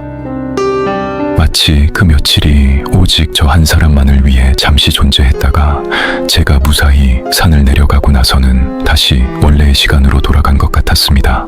저는 오랫동안 그 자리에 서서 여러 생각에 잠겼습니다. 왜 하필 저였을까? 라는 의문도 스쳤지만 답을 할 수는 없었어요. 다만 한 가지는 분명했습니다. 그 며칠이 없었다면 저는 지금 이 자리에 이렇게 서 있지 못했을 거라는 사실이었어요.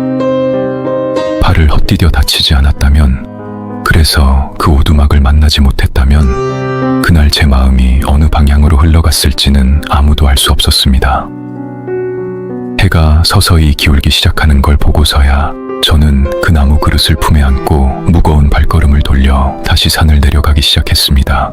그날 산을 내려오면서 저는 마음속으로 다짐했습니다.